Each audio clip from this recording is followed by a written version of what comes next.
Hello, welcome to Game On, the show that's such an uber hacksaw it literally prawns noobs. What? Epic fail. Coming up, Wolverine, Iron Man, Hulk, Chris.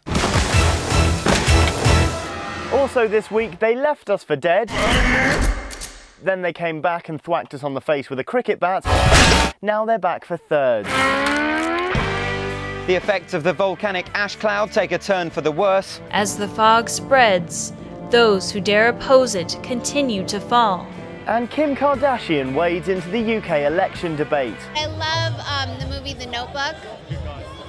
Gamers have always been a demanding lot. We here at Game On are no exception. So without any further ado, what do we want? The continuation of gaming's greatest crossover franchise. When do we want it? Spring next year. Yep, this is the titillating teaser trailer for Marvel vs. Capcom 3, which for those not in the know is... the continuation of gaming's greatest crossover franchise. Tentatively taglined Fate of Two Worlds, Marvel vs. Capcom 3 is the first in the classic mashup fighting series to hit next-gen consoles. Unless you count the fact the second one is available on PSN and Xbox Live, but to be honest, if you do that, you're the kind of person we used to describe at school as a spod. Officially, the trailer announces 6 characters. Wolverine has a scrap with Ryu from Street Fighter. Iron Man takes on the green-haired Morrigan Ainsland from the Darkstalkers series. And talking of green things, Hulk takes on Chris Redfield in a battle of unlikely monosyllabic names. Little bit unfair pitting one man with a handgun against a radioactive giant, but hey, if Chris is willing.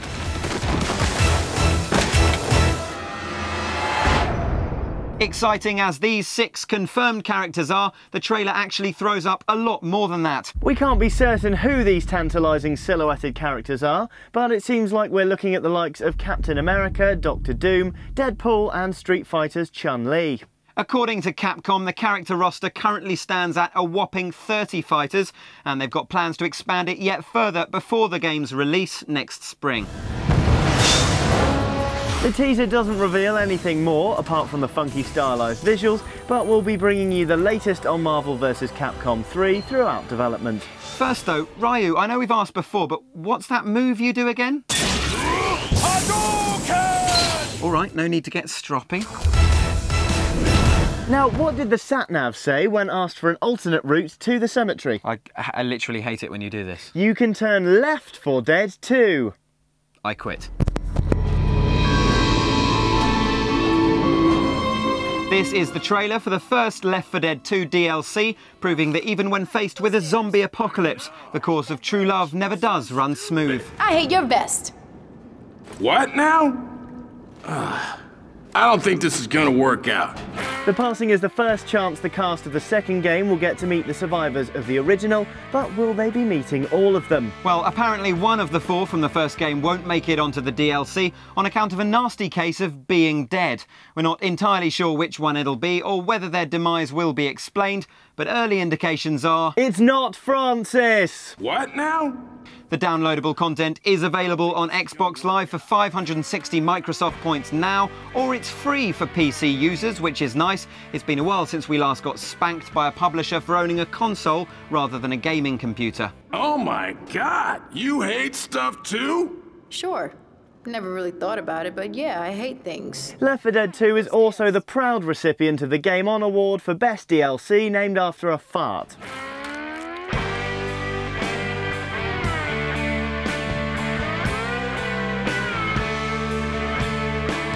Demon's Souls is already out in the United States and Japan, where it was warmly met by gamers and critics alike.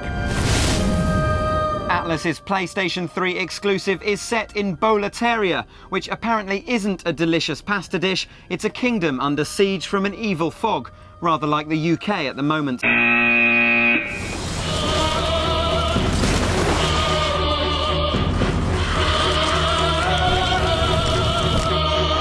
This evil fog has brought on a tide of demons who like nothing more than feasting on human souls. Again, very similar to what's happening in Calais.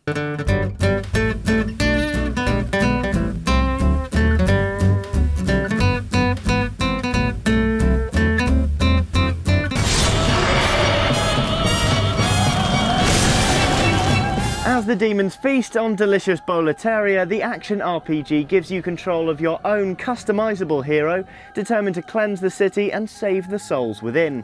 As the title suggests, demon souls also have a role to play in the game, acting as the in-game currency, useful for upgrading weapons as well as personal attributes. The game also has some exciting online enhancements. The actions of other players taking on the same levels are briefly visible in your own game, helping you discover hidden passages, traps and so on. Bloodstains on the floor indicate where other players have died, and you can even watch a ghostly representation of their demise, allowing you to avoid the same fate. And of course, for those of you who enjoy a bit of online trolling, and who doesn't, messages can be left in the world for other players to read, giving you all new opportunities to call someone a noob. Noob.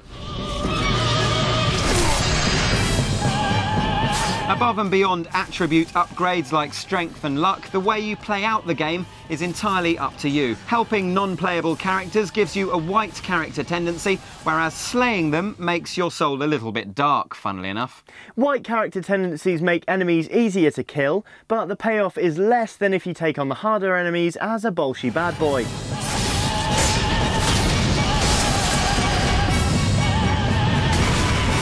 This dynamic can be manipulated by the player to adjust the game's difficulty and the rate at which they progress.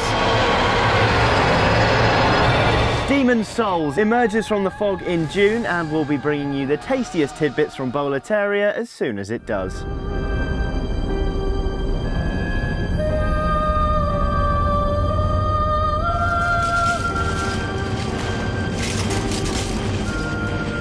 It was enough to scare off Gatorade, but it seems it's going to take more than an international sex scandal involving a string of blonde women making a series of career-threatening allegations to stop EA making Tiger Woods games. The publishers are back with the mildly futuristic Tiger Woods PGA Tour 11. More courses, more authentic, the most realistic blah blah golf blah ever made, and I'm boring myself now.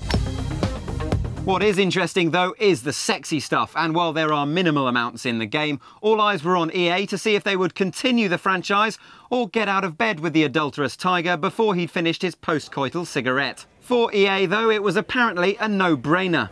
According to the NPD, our last year's sales year over year was up, so we actually did very well in the sales department.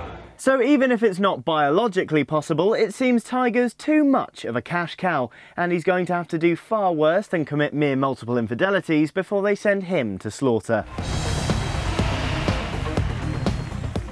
And finally, if you could play Xbox with anybody in the world, anyone you want, who would it be and why? Would it be Kim Kardashian? Who? Same here. I mean, she's so beautiful, she's so talented. Now she's using her talent to promote good causes. What does she do? What? What is her talent? I love the movie The Notebook.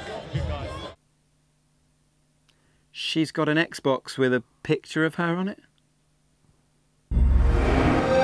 It's actually all part of Microsoft Australia's Consoles for Kids campaign for the excellent David Peachy Foundation, where you can bid to win customised Xboxes featuring the faces of the likes of Russell Crowe, Slash and Jamie Oliver. We're not training the dinner ladies quick enough. Great cause, mediocre celebrities. Very average. That's it from us for this week. We're off to spray paint an Xbox with our faces and try and sell it on eBay. More gaming goulash next week.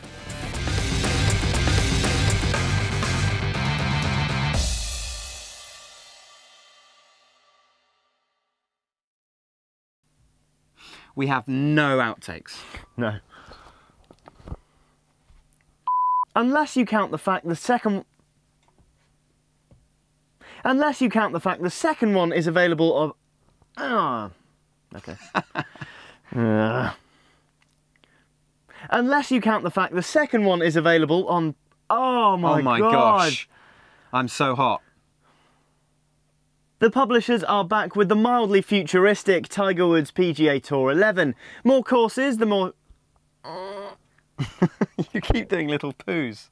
Is the most authentic... Just so that such an uber hacksaw, it literally pawns noobs. What? No, I didn't say prawns. I like the idea of the show that's literally prawns. How's it?